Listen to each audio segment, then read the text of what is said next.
Vazhdojmë tutje të dashur teleshikues dhe tashmë kam kënaqësinë të sjell një profil tjetër biznesi që ka të bëjë me financat. Në fakt është, do thoja, edhe një nga bizneset më të dëshiruara dhe të kërkuara të kompanive shqiptare këtu që kanë nevojë për shërbime të tilla. Po kush është ai që i ofron këto? Ta ndjekim së bashku.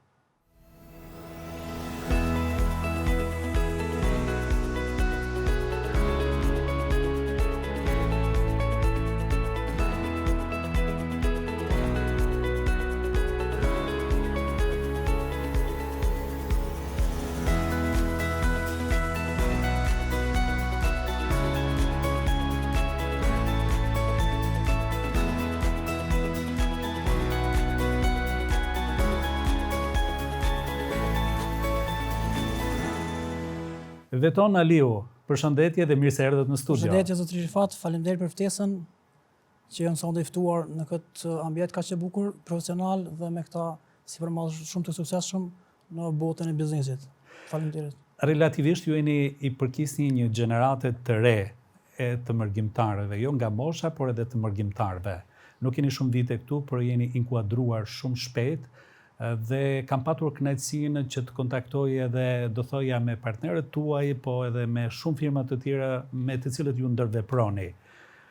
Më tregoni, ka qenë ky fillim fal kërkesës që ka patur në treg, domethënë vlera juaj profesionale që u integruat kaq shpejt?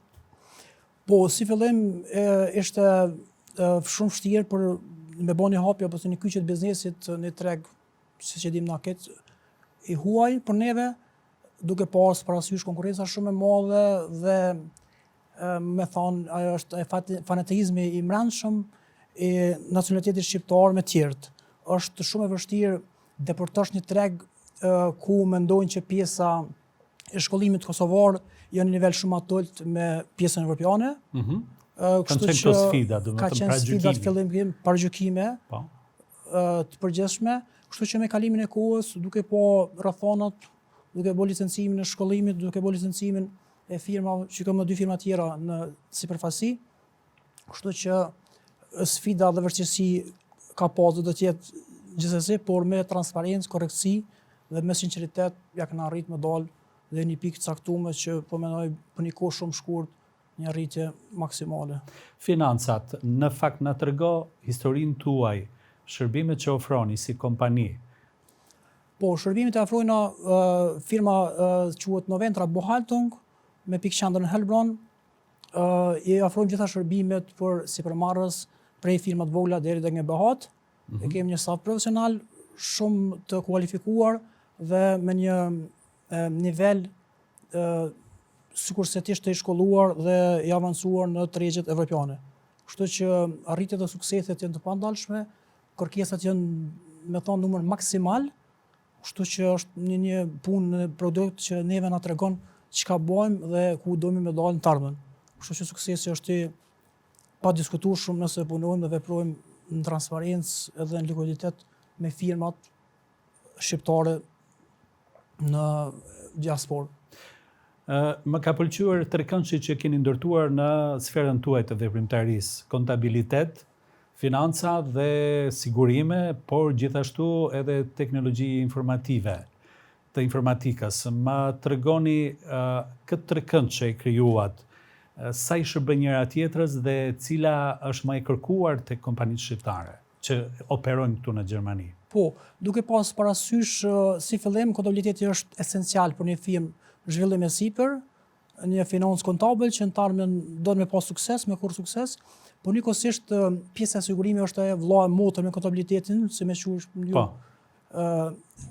Atëherë, duke po parasysh që firmat kanë shumë probleme ndryshme, shumë telashe në rrethona ndryshme, na kena pas parasysh e kam po tash me bëu Weiterbildung dhe me marrë një përfaqësi firmës tjetër që është Ergo Pro, është apelungu special vetëm për investime fagjate për firma për të bëhet shparimi paras të tyre dhe parat e tyre në fund vetë në mbylljen e viteve mos shkojnë në financant apo mos shkojnë në shtete tjera, duke qenë të mujmi më ato parati kursejmë në fundet e firmës apo të pronarëve sipërmarrësve, dhe ato funde me një kohë të caktuar ato rriten, nuk janë vetëm shpar, por të një investim shumë i bukur që unë më nështin për më të mirë në treg dhe në inovacion, kështu që ato para edhe me pjesën e daljes pension të firmës ose të sipërmarrësit ato para mund ka shumë të ndryshme që i kthejmë krejt në Kosovë rendimencat dhe të mos pagujmë shter fare pak në shtetin gjerman. Është një prej firma që është më teknologjike dhe më në treg e kërkuara momentalisht kohën. Siç e dimë në Gjermani ka shumë probleme ose ndoshta më thonë do të vinë probleme shumë të mëdha në pjesën e pensioneve që shteti gjerman nuk do të mund të mbuloj.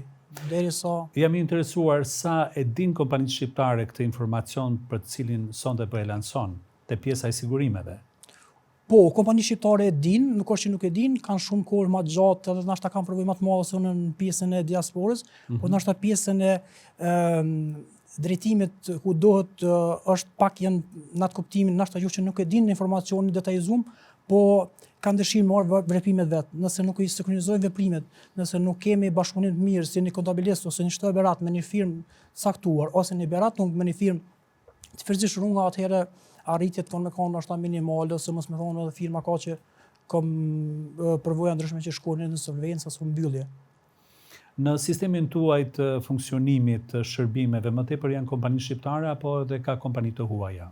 Po, pjesë e dërmuese është kompani shqiptare, duke parë parasysh që ne e dim hallin kulturor, traditën njëri me tjetrin edhe kur vjen një shqiptar paraqet një problem të caktuar për pjesën e firmës financave, atëherë ti e merr shumë shtruar, shumë me seriozitet dhe mbështet ato maksimalisht pikat tua që mundesh me arrit. Kështu që edhe shqiptarët edhe pra ndjen më komod, nuk është thjesht një shërbim profesional, është më komod, ndjen më familiarizuar po. dhe gjejnë mbështetje domosdoshmë të një beratun shqiptar më lehtë se në të një huaj ose kushdo kohë nacionaliteti që i përket.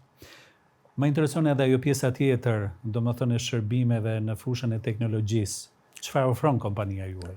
Po, kompania operon dhe bazën kryesore ka në Prishtinë. Bukur. Është Horizon Plus, është një ndër kompanijat më me në tregun kosovar, një ashtu edhe në evropian, kemi firmë dhe pik në Amerikë, tani është pika tjetër në Gjermani, është një kompani shumë inovative, shumë e kualifikuar me një staf shumë ekspertësh, domthonë menaxhojmë bankën qendrore në Kosovë, menaxhojmë Asteqin, anikojmë shumë kompani të mëdha që për momentin s'm kujtohen. Ka suksese shumë të mëdha, është me një staf shumë të mirë, duke pas parasysh se në tregun gjerman edhe pjesa e këtyre financave të teknologjisë IT-ore është me një nivel të kostos shumë të lartë.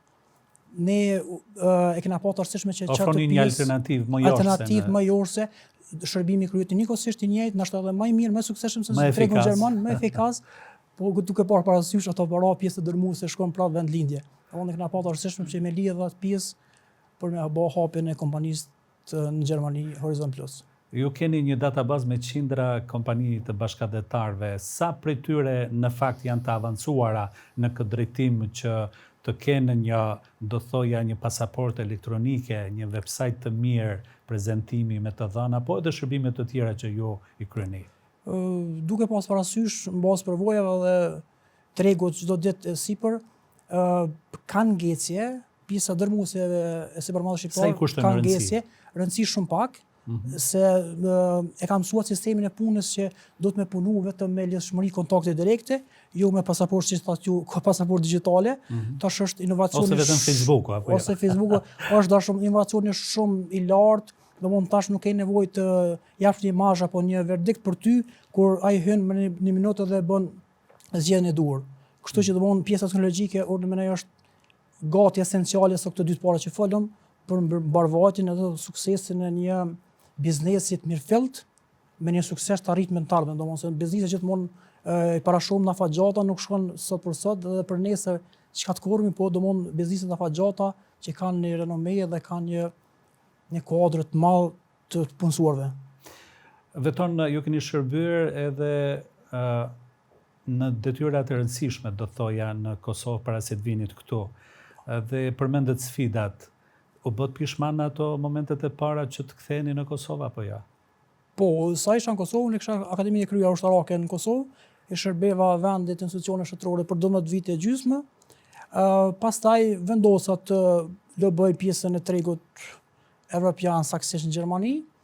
Fillimisht ishte shumë vështirë, ka pas shumë sfida, shumë marrëmendje nga një herë dhe vendimi për të kthyer, por që me kalimin e sfos, me disiplinë, me punë, për kushtim, aktivitet të pandalshëm, me një kohë, nëse një punëtor punon normal, unë mund ka dashur me punu 3 herë ose 4 herë sa që ka punuar një orar normale, për me arrit, po falë Zotit, falë njerëzve të mirë, bashkëpunuesve, partnerëve ndryshëm, edhe jemi sot këtu që ku jemi dhe mendojmë me arritë me gjumë tregun edhe në pjesë tjetër të Evropës. Pra, duke marrë parasysh edhe angazhimin tuaj, mendoni që në Kosovë kemi kaliber që të kryen shërbime të drejt për drejta për këtë treg të hapur evropian? Po, unë mendoj që në Kosovë... Dhe atë në mënyrë të dinjitetshme, apo jo? Në Kosovë ka, unë mendoj, sa e perceptoj unë edhe është mendimi jem personal, ka shumë a shumë kuadro edhe fuqi punëtore në zhvillimin teknologjik dhe të ideve, se sa në tregën evropiane.